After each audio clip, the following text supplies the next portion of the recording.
So students, today we are going to study the female reproductive system anatomy. If we dissect the human female body, then we are going to observe the following parts. Here we can see this green color part, that is gallbladder, and now we are going to find out the ovaries. So here we are dissecting the parts.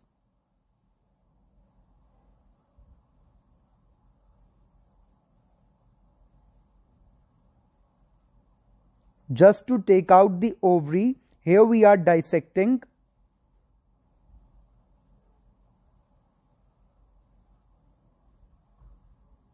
This is the pelvis region of the body, which we have dissected out.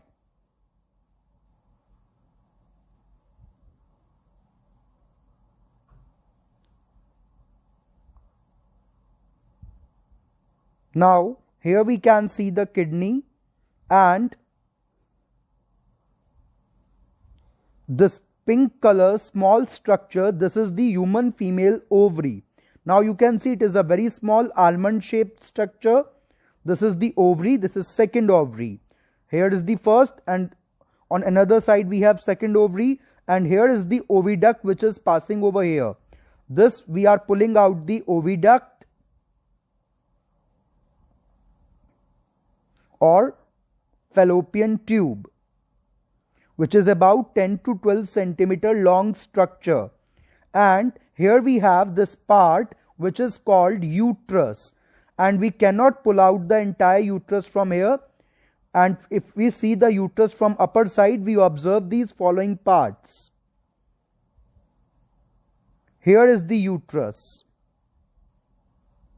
So if we just dissect the body, we observe the ovaries, fallopian tube and uterus like this.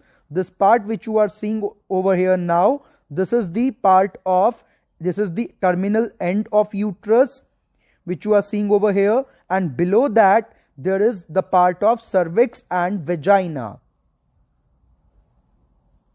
Here is the cervix and vaginal part. This is the cervix, and below that this part is vaginal part. Hello students, today we will be discussing a very important 5 marks question, that is female reproductive system internal parts, and this topic is important for board exam, NEET exam, and it is also very interesting. So let's start the topic.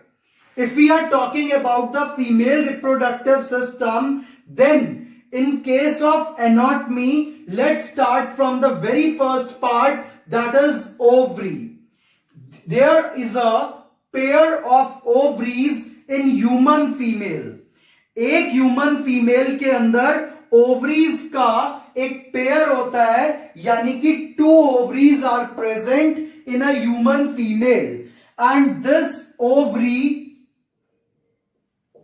is a primary sex organ.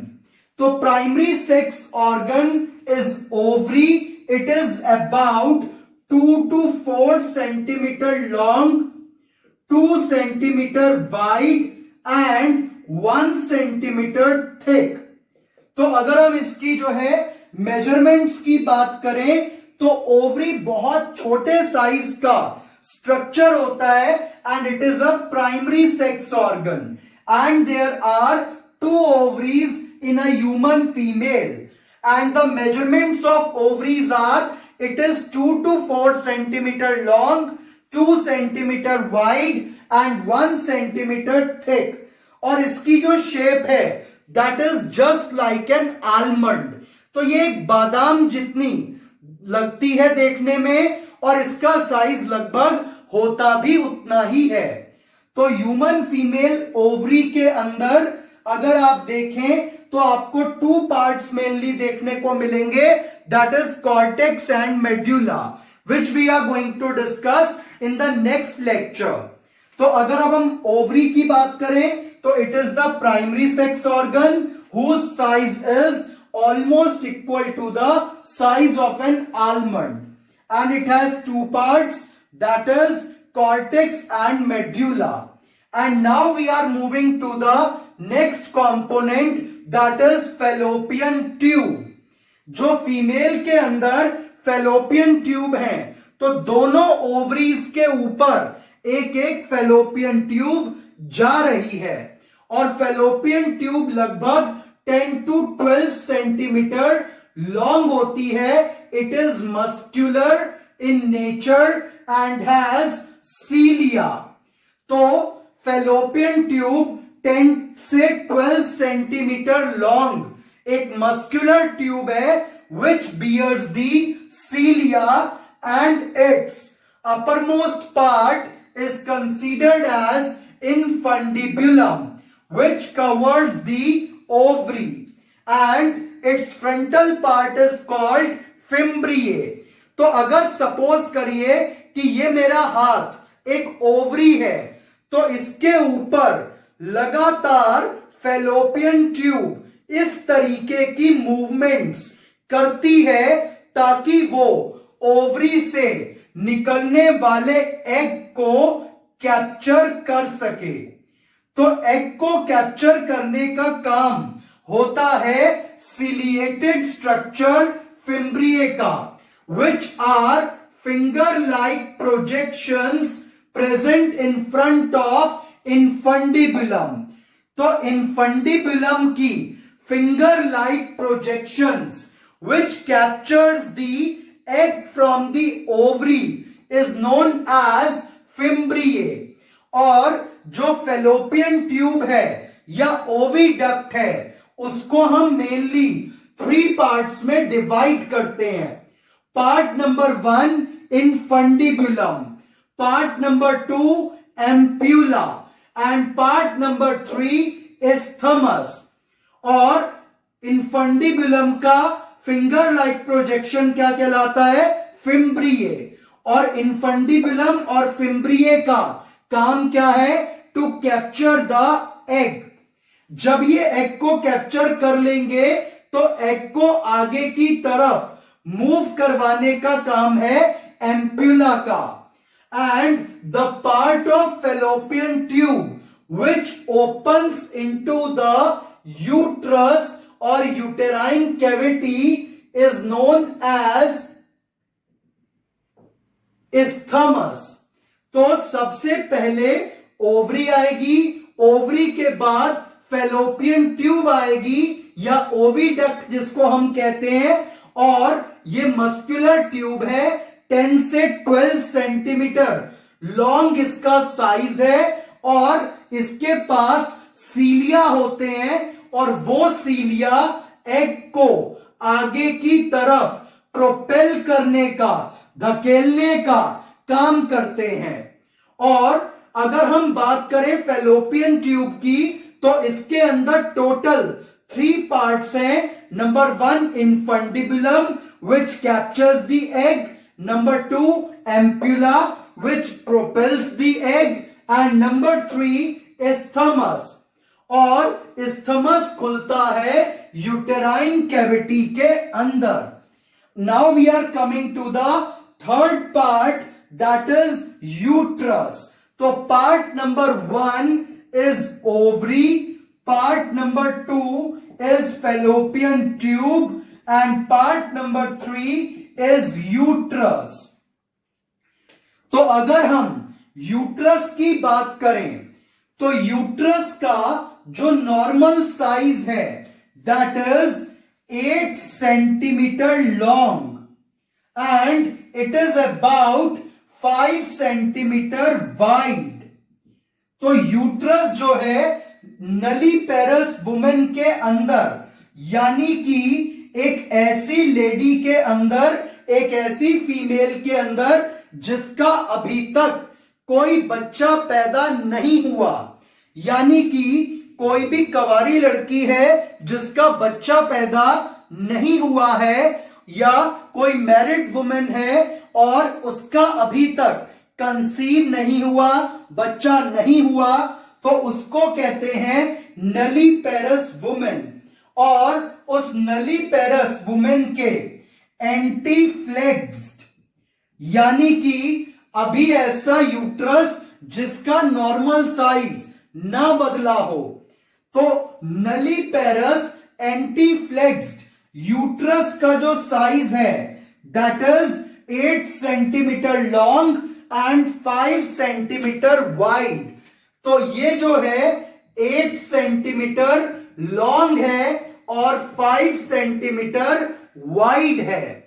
और ये जो area है uterus का जो size है वो 500 गुना तक बढ़ सकता है। अगर एक नॉर्मल यूट्रस की बात करें तो उसकी जो कैपेसिटी है that is around 10 to 50 centimetre cube in normal times. तो 10 सेंटीमीटर क्यूब नॉर्मल समय पर यूट्रस की कैपेसिटी रहती है। और जब कोई फीमेल प्रेग्नेंट हो जाती है तो उसके यूट्रस की कैपेसिटी 5000 सेंटीमीटर क्यूब तक पहुंच जाती है।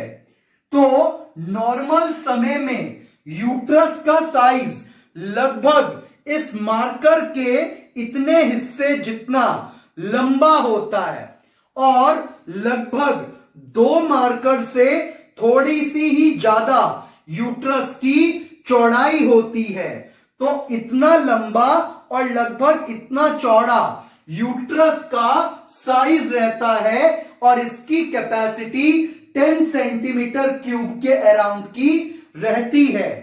और जैसे जैसे कोई फीमेल प्रेग्नेंट होती है उसका बच्चा बड़ा होने लगता है तो यूट्रस की कैपेसिटी 5000 सेंटीमीटर क्यूब तक पहुंच जाती है, जिसके अंदर एक 3 से 5 किलो तक का बच्चा रह सकता है।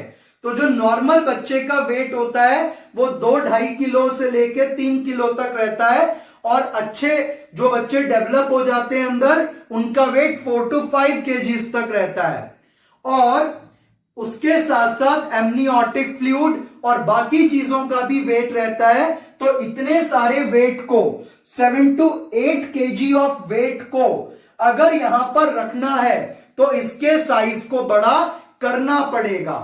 और यूट्रस क्या करता है, स्टमक और इंटेस्टाइन वाले पोर्शन को आगे की ओर खिसकाता है, बैकबोन को पीछे की ओर खिसकाता है और उसके बीच में ऐसे चलता चला जाता है। इसीलिए प्रेग्नेंट फीमेल में जो पेट है वो आगे की तरफ खिसका हुआ लगता है, बढ़ा हुआ लगता है, क्योंकि यूट्रस जो है वो पेल्विक कैविटी से जो है थोरैसिक कैविटी के पास तक पहुंचने वाला होता है, यानी कि चेस्ट तक अंदर की तरफ वो ऊपर चढ़ जाता है, क्योंकि बच्चा जो है वो अंदर ग्रो कर रहा है। तो अगर हम यूट्रस की बात कर रहे हैं तो एक नलीपेरस एंटीफ्लेक्स्ड यूट्रस का size 8 centimetre long, 5 centimetre wide and 2 centimetre thick रहता है और कैपेसिटी 10 सेंटीमीटर क्यूब रहती है। और एक प्रेग्नेंट वुमेन के अंदर, जिसको मल्टीपेरस वुमेन कह देते हैं, उसके अंदर जो साइज है, जो कैपेसिटी है, it reaches up to 5000 centimetre cube. और अगर यूट्रस इतना बड़ा हो पा रहा है तो इसका मतलब uterus highly elastic in nature है। तो uterus is highly elastic in nature because it is capable to expand and relax both. And now we are coming to the parts of uterus. So uterus has 3 parts. Number 1 is fundus. ये जो upper bulged portion है, that is this portion is known as fundus, and the second part is cornua. तो जो fallopian tube का part uterus में खुलता है, तो यूट्रस का ये वाला पार्ट जहां पर फैलोपियन ट्यूब खुल रही है उस पार्ट को कहेंगे कॉर्नुआ। तो upper most part fundus, then the part where fallopian tube is opening is called cornua, and the third part is known as body or corpus. तो जो ये वाला पार्ट है main part, this is body और corpus. तो अगर हम uterus की बात कर रहे हैं, so uterus has total 3 parts, that is fundus, cornua and body और कॉर्पस. तो अभी तक ओवरी पे थे. सबसे पहले ओवरी के अंदर कितने पार्ट? 2 पार्ट. ओवरी में कितने पार्ट्स होते हैं? 2 पार्ट्स होते हैं. पहला पार्ट ओवरी का क्या कहलाता है? कॉर्टेक्स, और दूसरा मेड्यूला. फिर फैलोपियन ट्यूब के कितने पार्ट है? 3. Infundibulum, ampulla and isthmus. और यूट्रस के भी कितने पार्ट हैं? 3. Upper most bulged part fundus, the part where fallopian tube opens, cornua, and the main structure is called body or corpus. और इसके बाद आ जाता है एक narrow region which is known as cervix. So the part number 4th is cervix. और अगर हम cervix की बात करें तो cervix एक narrow region है जिसके अंदर म्यूकस प्रोड्यूसिंग ग्लैंड मौजूद है. और जब कोई फीमेल प्रेग्नेंट होती है तो उस टाइम पर सर्विक्स जो है वो म्यूकस प्लग यहां पर जनरेट कर देगा, और ये म्यूकस प्लग ब्लॉक कर देगा किसी भी चीज की एंट्री इनसाइड द यूट्रस. तो जो सर्विक्स है इसके 2 बहुत इंपॉर्टेंट फंक्शंस हैं कि एक तो ये बर्थ कैनाल बनाता है, it forms the birth canal, और साथ साथ प्रेग्नेंट फीमेल्स में ये ब्लॉक कर देता है entry of any substance into the uterus by making a mucus plug which can take the weight of 7 kg. तो अगर 7 किलो तक का भार भी इस म्यूकस प्लग पे डाला जाए तो भी ये म्यूकस प्लग नहीं फटेगा. ये बच्चे को कैरी करने में हेल्प करेगा. और इसका सर्विक्स का एक और बहुत इंपॉर्टेंट फंक्शन है कि सर्विक्स पेनिस को यहां से आगे, वेजाइना से आगे जाने नहीं देता है. तो जो सर्विक्स का काम है वो ये है कि वो पेनिस को वेजाइना से आगे बढ़ने नहीं देगा, यहीं पर रोक देगा. क्योंकि अगर पेनिस ज्यादा इंटरनल, डीप इनसाइड अगर एंटर कर जाता तो वो यूट्रस जैसे एक बहुत ही डेलिकेट ऑर्गन को नुकसान पहुंचा सकता था. तो सर्विक्स के फंक्शंस क्या है? It helps in forming birth canal, it forms mucus plug during pregnancy, and it does not allow the entry of penis after the vagina. तो ये फंक्शंस थे सर्विक्स के. और जो सर्विक्स का पार्ट यूट्रस की तरफ है उसे कहा जाता है इंटरनल ओएस और इंटरनल ओपनिंग और internal sphincter, and the part which is towards the vagina is known as external OS. तो पार्ट ऑफ सर्विक्स और opening of cervix towards the uterus is internal OS and towards the vagina is external OS. And the part number 5th is vagina. So the part number 5 is vagina, which is a 10 centimeter long tube.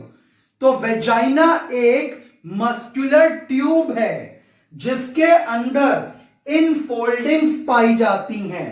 Finger like छोटी छोटी projections हैं which is known as रगे.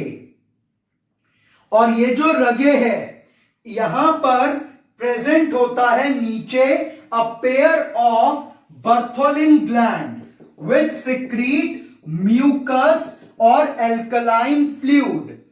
तो mucus जैसा alkaline fluid बनाता है Bartholin gland which provides a slippery part over here and it helps in कॉप्यूलेशन।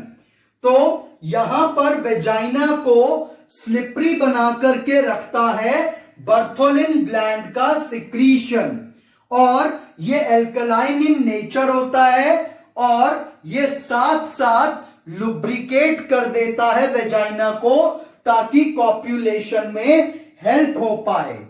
और इसके अंदर ये जो इनफोल्डिंग्स हैं rugae, they also provide pleasure and this vagina is approximate 2.5 inches. तो लगभग इतना वेजाइना का साइज होता है at the time of normal condition, and when a female is excited तो वेजाइना का साइज 5 इंचेस तक पहुंच जाता है। तो जो वेजाइना का साइज है it keeps on changing according to condition, और प्रेगनेंसी के बाद इसके साइज में काफी चेंज देखा जाता है। तो आपको ये सारी चीजें याद रख करके चलनी है। तो फीमेल रिप्रोडक्टिव सिस्टम के अंदर टोटल यहां पर हमने 5 पार्ट्स करे main. Number 1 ovary, number 2 fallopian tube, number 3 uterus, number 4 cervix, number 5 vagina. और अब चलते हैं टुवर्ड्स दीज लेयर्स। बहुत इंपॉर्टेंट लेयर्स हैं, इनसे क्वेश्चन अक्सर आता है। तो यूट्रस के अंदर टोटल या फीमेल रिप्रोडक्टिव सिस्टम के अंदर टोटल 3 लेयर्स हैं। The outer most protective layer is known as perimetrium. Then there is a layer of smooth muscles called myometrium. तो फीमेल रिप्रोडक्टिव सिस्टम को जो कवरिंग प्रोटेक्ट करती है वो कहलाती है पेरीमेट्रियम। पेरी का मतलब एक्सटर्नल या पेरीफेरल या बाउंड्री। तो फीमेल रिप्रोडक्टिव सिस्टम की बाउंड्री कौन बनाती है? A layer called perimetrium. फिर यहां पर प्रेजेंट हैं smooth muscles which are known as myometrium, और ये मायोमेट्रियम यूट्रस को कंप्रेस करता है at the time of delivery. And the third innermost layer is called endometrium which is richly supplied with blood and it also produce mucus। तो जो innermost layer है it is zigzag in nature, it is richly supplied with blood and it releases the mucus, और यही layer help करती है at the time of pregnancy in implantation. तो सबसे important layer है एंडोमेट्रियम। तो ये टोटल 3 लेयर्स ऑफ यूट्रस आपको याद रखनी है। Outer most protective layer perimetrium, then second smooth muscles layer myometrium, and innermost layer endometrium which is zigzag in nature and it is releasing out the mucus. It helps in implantation and it also is richly supplied with blood। और जिस time पे किसी female के अंदर periods चल रहे होते हैं तो यही लेयर के टूटने से क्या रिलीज होता है? ब्लड, और ये लेयर बाहर आती है at the time of periods. तो जो मेंस्ट्रुअल फ्लो है या मेंस्ट्रुअल फेज है उसके अंदर इसी लेयर के टूटने से ब्लीडिंग होती है। तो ये भी आपको पॉइंट याद रख के चलना है। And this point is very important for your board examination. और अगर हम बात करें तो ये ओवरीज कोई हवा में नहीं लटकी हुई, ओवरीज को सपोर्ट करता है ovarian ligament. This is a ovarian ligament which joins the ovary with the uterine wall।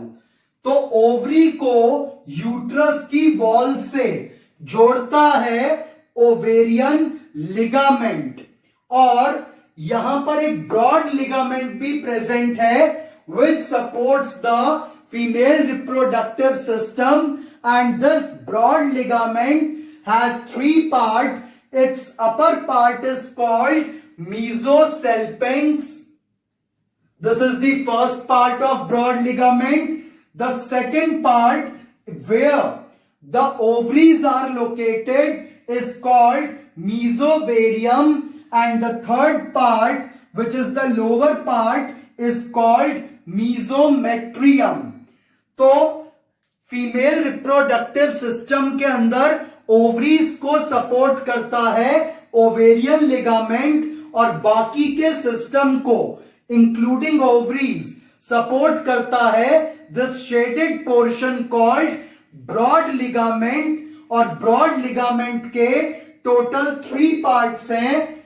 The part number 1 is called mesosalpinx, part number 2 is called mesovarium, and part number 3 is called mesometrium। तो अब आपको क्या क्या चीजें याद रख के जानी है? तो टोटल फीमेल रिप्रोडक्टिव सिस्टम के 5 पार्ट्स। कितने part? 5 parts. Number 1 ovary, number 2 fallopian tube, number 3 uterus, number 4 cervix, number 5 vagina, and 2 supporting parts, that is ovarian ligament and broad ligament। Thank you।